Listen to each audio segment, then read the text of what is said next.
Baik, mana Pak? Izin Ibu, ini untuk pertanyaannya. Mau dipegang sekali.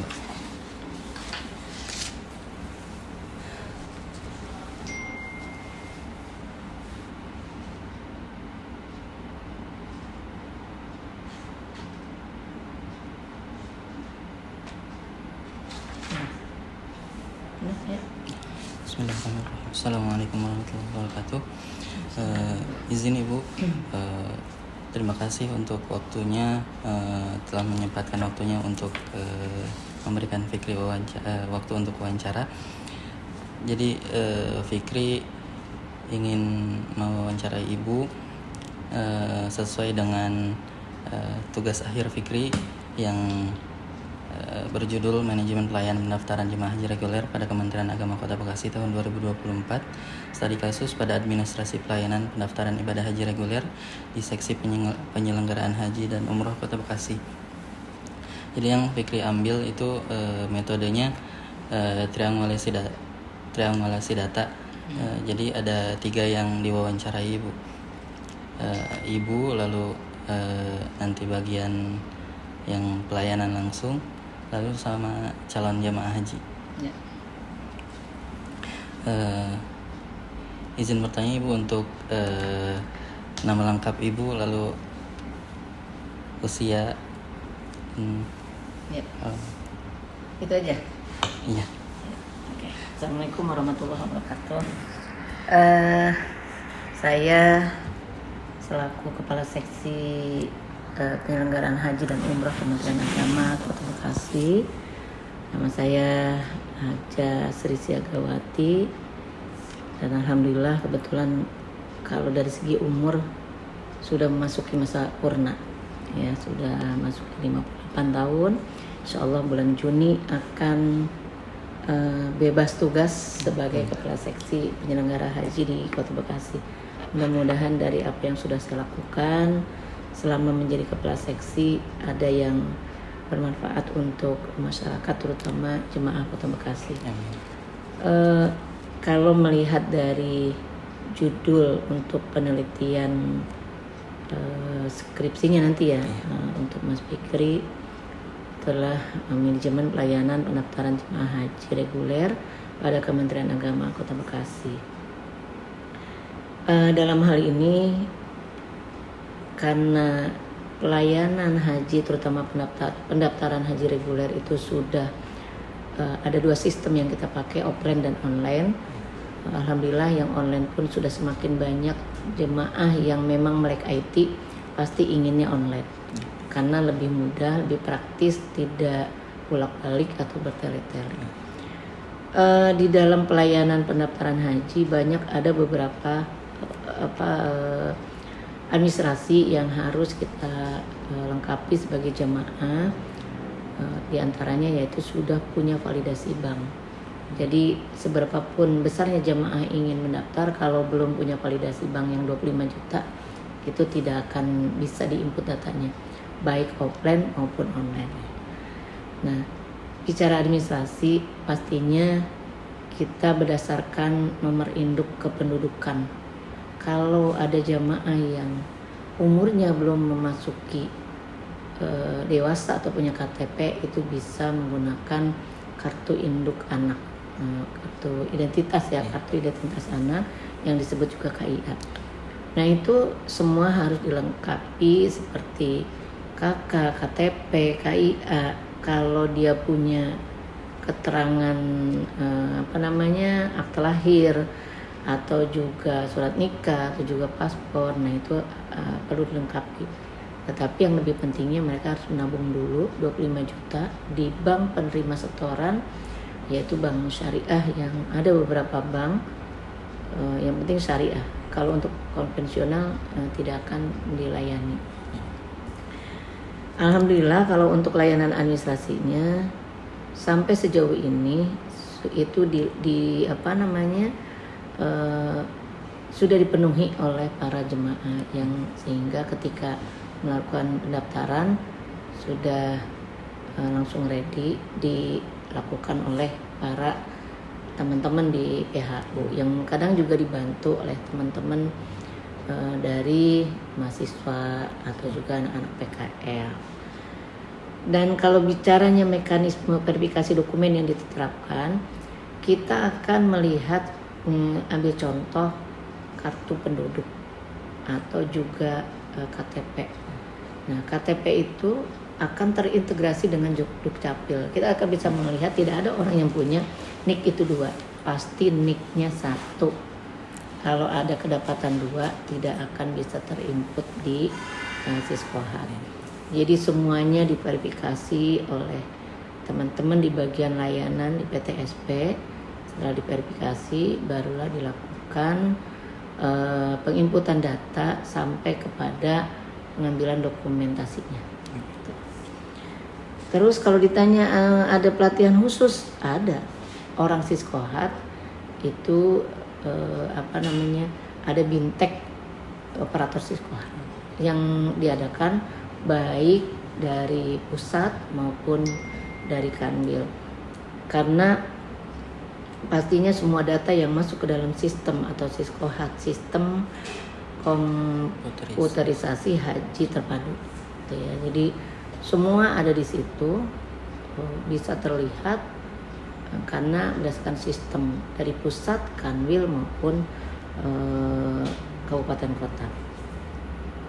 Dan kalau ditanya lagi sejauh mana Siskohat itu memverifikasi atau memproses administrasi, alhamdulillah karena memang semua dokumen harus masuk ke dalam sistem itu dan tidak ada yang terlewati. Jadi memang betul-betul kita ambil contoh ketika jamaah pendaftaran, jamaah pembatalan, jamaah pelimpahan porsi, itu hasil dari verifikasi masuk ke dalam sistem dan masuk di Siskohat karena memang sistem itu terkunci dengan baik sampai dengan saat ini data tersebut baik-baik saja. Terus juga kalau ditanya kendalanya masih banyaknya jamaah yang memang belum banyak paham IT. Tetapi kalau di operasional di kita paling jaringan. Kendalanya hanya jaringan. Karena ini kan IT itu bukan buat istilahnya memang dibuat untuk mempermudah akses pelayanan kepada jemaah. Kita sebagai penyelenggara hajinya, sebagai operatornya, juga kepada jamaahnya. Tapi kalau dibilang kendalanya nggak ada yang signifikan, maksudnya hanya terkendala dengan jaringan. Karena ini alatnya alat elektronik. Terus juga kalau administrasi tidak sesuai dengan ketentuan ya kita kembalikan lagi. Jadi harga mati kalau sudah, apalagi kalau di PTSP kita sudah sebutkan dan sudah kita informasikan kepada jemaah melalui media dan sebagainya bahwa syarat-syarat pendaftaran adalah ini. Tapi kalau ada yang kekurangan kita kembalikan.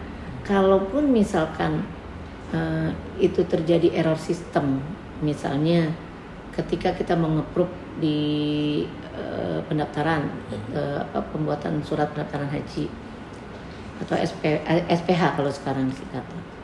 Nah, kita juga akan reward ke jamaah, bisa di PDF-kan atau hasilnya kita antar ke rumahnya.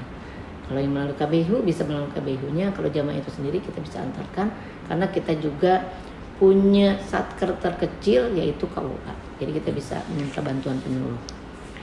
Terus alhamdulillah kalau untuk bicara standar operasional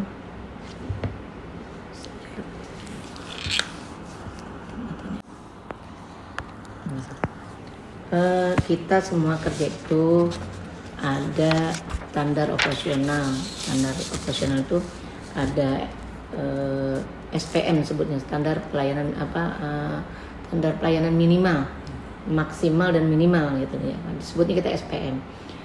Jadi yang tadi saya sebutkan bahwa ketika jamaah itu terkendala dengan sistem, kita juga harus memberikan punishment buat mereka. Ada konsekuensi yang harus kita terapkan di SOP tersebut. Dan SOP itu sudah kita buat dan terintegrasi dari pusat sampai kepada tingkat provinsi dan juga tingkat kabupaten kota.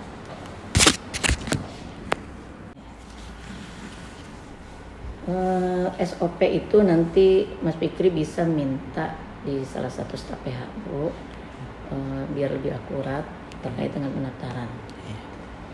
Nah, untuk pengawasan setiap 1 bulan sekali biasanya saya mengevaluasi pekerjaan para petugas yang ada di PHU, dan juga sebelum saya melakukan pengawasan itu mereka juga sudah melaporkan apa yang menjadi kendala di pelayanan, juga terkait dengan pelaporan dan sebagainya. Kalau itu sudah kita lakukan semua, karena setiap bulan kita ada penilaian tersendiri di SOP yang diterapkan di kantor ini. Terus terkait dengan apa kebijakan yang menjamin transparansi prosedur pendaftaran, sebetulnya itu sudah tertuang di dalam regulasi. Jadi kalau sudah ada regulasinya, itu kan turunan dari undang-undang yang ada. Undang-Undang 8 2019 mengatur semua penyelenggaraan haji dan umroh, yang turunannya peraturan Menteri Agama, keputusan Menteri Agama, Perdirjen, yang sampai juga kebijakan atau juknis yang dikeluarkan oleh provinsi yang tidak keluar jauh dari prosedur yang ada dalam Undang-Undang 8 2009. Karena pelaksanaan haji itu adalah hajat nasional, jadi semua dilindungi undang-undang dari pekerjanya sampai dengan para jemaahnya. Nah, kalau bicara transparansi prosedur pendaftaran, ya kan kita sudah sesuai dengan apa yang dituangkan di dalam regulasi tersebut. Kalau fasilitas fisik kantor, saya rasa kantor kita adalah kantor yang terbaik sedunia, karena di mana-mana nggak ada kantor Kementerian Agama di dunia lain gitu ya. Tapi untuk Kota Bekasi sendiri, karena memang kita tidak punya PL-HUD yang mungkin di kabupaten kota lain sudah ada, tapi untuk di Kota Bekasi karena kita sudah punya gedung 5 lantai dan PTSP-nya juga sudah bisa dilakukan untuk operasional dari tahun 2021. Jadi kalau secara fisik kantor itu sudah representatif, jadi jamaah nyaman gitu ya. Untuk lansia pun untuk lansia disabilitas itu sudah kita siapkan ya, karena memang kebanyakan jamaah kita walaupun banyak lansianya tapi masih gagah-gagah gitu ya. Jadi sampai ramah anak pun sudah kita siapkan. Terus juga kalau saya lihat dari respon masyarakat, karena mereka yang datang sendiri itu bisa merasakan bahwa layanan yang ada di Kementerian Agama Kota Bekasi, khususnya layanan haji, mereka merasakan nyaman. Lebih nyaman lagi ketika jamaah itu melakukan pendaftarannya melalui media online atau disebutnya melalui aplikasi Haji Pintar. Sekarang sudah mulai banyak orang yang paham melalui pendaftaran online, lumayan.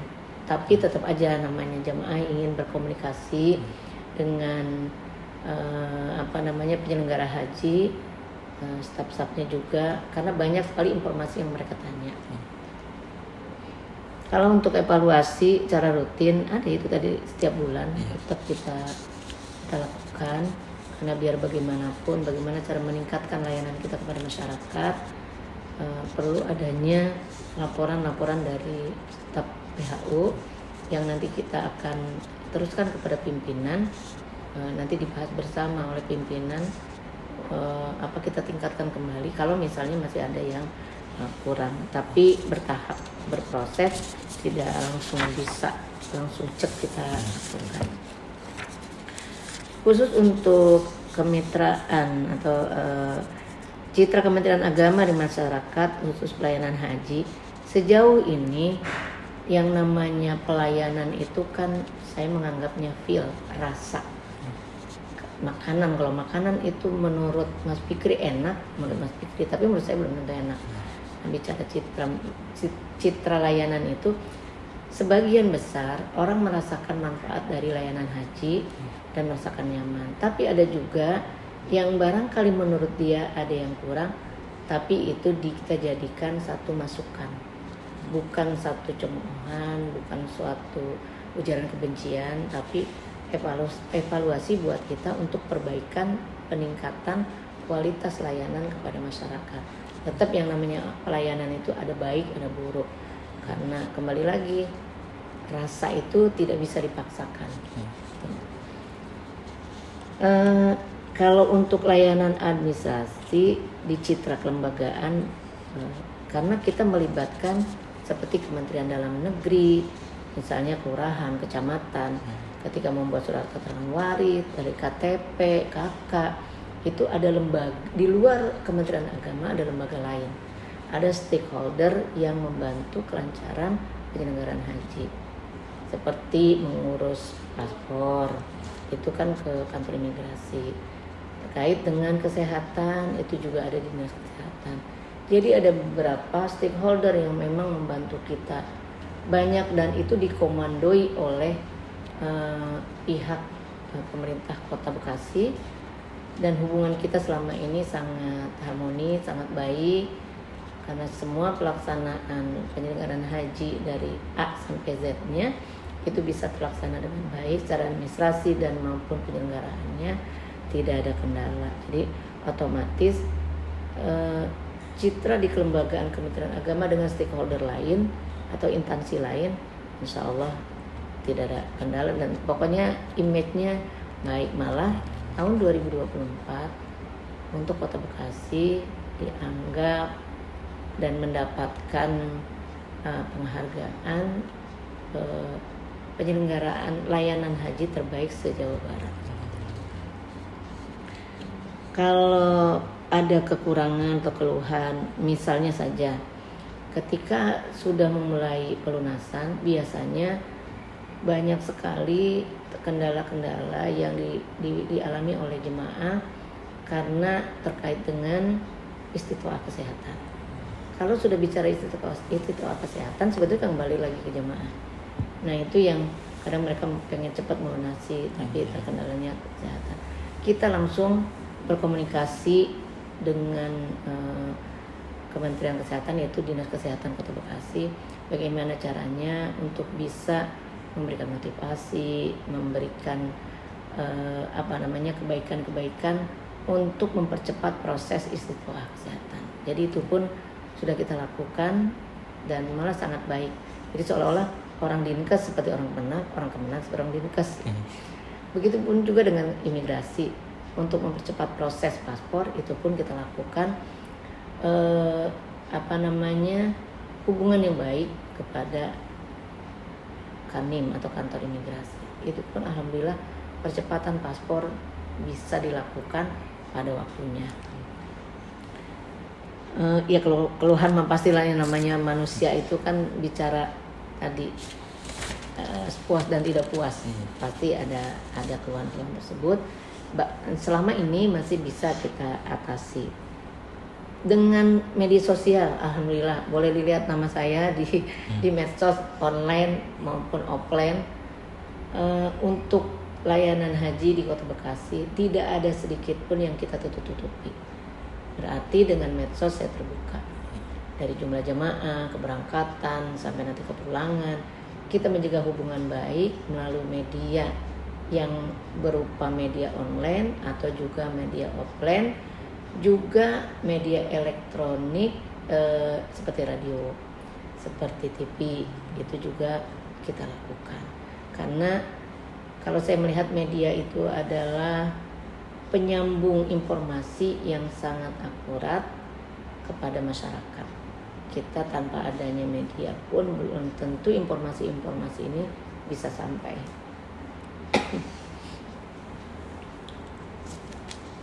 Ya, itu sebutnya keterbukaan informasi publik.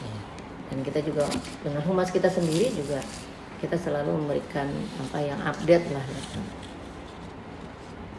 Kalau dukungan dari pusat, alhamdulillah, karena memang setiap kabupaten kota khususnya haji harus punya inovasi-inovasi di dalam pelayanan. Jadi yang kalau inovasi itu bukan orang lain sudah melakukan, kita belum, kita menyontek. Tapi kalau inovasi itu sesuatu hal dimanapun belum ada, kita akan lakukan itu, dan itu yang untuk kebaikan layanan kepada publik. Kalau tantangan dalam menjaga mutu, nah ini harus semua elemen itu harus bekerja sama. Jadi tidak bisa saya ingin mutunya baik, kualitas kuantitas itu baik tanpa adanya dukungan dari semua elemen yang kalau saya nyebutnya pegiat haji. Yang mungkin Mas Fikri sebagai mahasiswa yang memang jurusannya di manajemen haji dan umroh, itu juga salah satu dukungan, dan melihat sendiri bagaimana PHU atau penyelenggaraan haji umroh di kabupaten kota di dalam melayani masyarakat dari mulai pendaftaran sampai pelunasan, terus mereka berangkat sampai pulang. Begitu banyak yang kita lakukan, kadang-kadang kita lebih mengorbankan kepentingan pribadi atau keluarga hanya untuk melayani jamaah yang barangkali menurut kita sudah baik, belum tentu juga diartikan baik oleh masyarakat. Tapi sebisa mungkin insya Allah kita akan menjaga baik secara administrasinya, menjaga mutu itu, karena kita juga kepengennya administrasi itu tidak bertele-tele tapi simple, maka dibuatlah yang online tadi. Kalau online kan tinggal upload dan tidak terlalu banyak yang harus dilakukan, yang penting dia punya validasi 25 juta tadi. Nah ini kalau bicaranya kalau overload pendaftar haji, karena sampai dengan saat ini aturan itu tidak ada menutup orang yang mau mendaftar haji. Hanya barangkali ada aturan-aturan yang kalau dibilang ngerem, nggak ngerem juga. Karena sampai dengan saat ini biaya pendaftaran haji itu untuk mendapatkan porsi kan 25 juta. Banyak orang yang punya 25 juta. Kalau misalkan itu dinaikkan, barangkali itu kalau dibilang overload, orang mau ibadah nggak bisa dikerem, nggak bisa ditahan. Karena itu adalah termasuk rukun di dalam Islam, menyempurnakan rukun Islam yang kelima kan, otomatis kalau misalnya udah dinaikin aja untuk biaya pendaftaran haji, orang pasti akan diberikan rezeki sama Allah, itu mau 50 juta mau berapa juta pasti ada. Jadi nggak bisa direm tuh kalau misalnya bicara overload, kan itu punya kebijakan pusat. Kita hanya menjalankan selama jamaah itu punya uang mau mendaftar, jadi nggak bisa direm. Jadi misalnya udah pendaftaran haji di Kota Bekasi sudah 100.000 misalnya, kan sampai dengan saat ini pendaftaran itu hampir kurang lebih 62.000 orang yang dengan masa tunggu, kalau tahun sekarang 2024 ini 2025 ini mau mendaftar, kurang lebih 26 atau 27 tahun mendatang baru bisa berangkat kalau kuotanya sama dengan tahun ini. Tuh. Nah ini ada regulasi untuk menjamin mutu dalam pelayanan. Kalau jaminan mutu itu adanya di pusat, karena kita ngikutin regulasi pusat. Biasanya kan ada kalau ISO, jaminan mutu dari ISO itu. Jadi dari rekanan yang bisa melihat layanan kita seperti apa, itu akan lihat per kabupaten kota, masuk provinsi, maka di pusat itu akan ada yang namanya jaminan mutunya, itu ada, bukan Ajinomoto, bukan. Terus kita juga bisa penyesuaian kebijakan yang dilakukan saat ada perubahan regulasi, ya otomatis kita harus menyesuaikan itu, karena setiap tahun yang namanya regulasi di PHU bisa saja terjadi perubahan-perubahan. Jadi regulasi di haji itu fleksibel, tapi undang-undang enggak. Kalau undang-undang, selama undang-undang itu masih berlaku, kita ikuti undang-undang. Turunannya nanti, tadi saya bilang KMA atau Perdirjen, itulah yang barangkali yang menjadi kebijakan para pimpinan. Nah itu, jika sewaktu-waktu ada perubahan, kita bisa menyesuaikan. Nah, dari penyesuaian tersebut, insya Allah, kalau kita bisa memberikan informasi yang akurat kepada masyarakat atau kepada jamaah, insya Allah itu tersampaikan, jamaah pun akan paham apa yang menjadi kebijakan atau juga regulasi yang sudah dibuat. Untuk menjawab teknologi pelayanan, sebetulnya kita sudah terjawab. Yang namanya haji itu lebih banyak kepada IT, gitu ya. Haji kita juga bukan hanya mengurus haji, tapi juga mengurus seperti perizinan umroh, pembinaan, pengawasan. Walaupun izin itu yang mengeluarkan pusat, tapi terkait dengan visitasinya di lapangan tetap orang-orang kabupaten kota. Jadi kalau ditanya apa strategi jangka panjang, ya tetap kita memberikan pembinaan kepada para staf PHU yang mungkin IT-nya masih di bawah, itu akan kita berikan memberikan kesempatan pada mereka untuk mengikuti intek, workshop dan lain sebagainya, karena itu juga untuk penambahan pengetahuan. Semakin panjang tahun, semakin ke depan di era globalisasi, orang-orang milenial lah yang nanti akan menguasai jagat ini. Jadi semakin bagus sistem itu, semakin bagus juga pelayanan kepada masyarakat. Tapi jangan salah, tidak semua masyarakat itu memahami IT, karena apalagi haji, tidak semuanya orang yang berangkat itu orang muda, yang daftar itu orang muda. Ini masih banyak yang lansia. Seperti tahun 2025 saja masih banyak didominasi oleh jemaah lansia. Jadi sebenarnya sudah tidak tagline ramah lansia lagi, tagline itu jamaah yang lansia itu sudah menjadi sahabat, sudah menjadi keluarga, sudah menjadi satu kesatuan untuk bisa dilayani. Nah, kalau bicaranya 5 tahun mendatang, bukan berarti saya sudah memasuki masa purna, tapi kita bicaranya setelah pemberangkatan haji ini, kita sudah bicaranya bagaimana 2 tahun mendatang yang akan berangkat. Kita sedang menyusun program, ya alhamdulillah tahun kemarin di 2024 untuk yang berangkat 2025 ini kita sudah mulai pembinaan kepada jamaah yang khususnya barangkali tidak ikut kelompok bimbingan, karena mereka memang haus dengan informasi, terus juga pembinaan secara pelaksanaan ibadahnya. Jadi itu sudah kita pikirkan, jangan istilahnya sampai ke 10 tahun mendatang, karena tabungan sepanjang tahun otomatis manasik haji juga ada sepanjang tahun, dan itu kita sudah lakukan walaupun mungkin belum maksimal. Jadi ya mudah-mudahan kalau dari apa yang saya ungkapkan ini, saya uraikan ini, mungkin bisa membantu proses pembuatan skripsinya Mas Fikri, terus juga nantinya bisa manfaat khususnya kepada masyarakat, itu khususnya umumnya pada masyarakat, khususnya Mas Fikri. Barangkali nanti posisinya itu ada di sini, ada di menggantikan posisi saya selaku kepala seksi. Kita nggak tahu nasib orang, gitu. Nah, cuma pesan saya, apa yang sudah didapat kemarin ikut magang di PHU Kota Bekasi, bisa merasakan sendiri, bisa melihat sendiri bagaimana proses mulai dari pendaftaran sampai pelunasan, pemberangkatan dan pemulangan. Yang mengurus orang untuk beribadah itu tidak ada waktu. Tidak ada waktu dalam arti jam sekian sampai jam sekian. Pergi pagi, pulang pagi, lihat gelapnya keadaan di luar, pulangnya pun dalam keadaan gelap gulita. Jadi kita hidup dengan kegelapan, tapi untuk bisa memberikan penerangan kepada jemaah.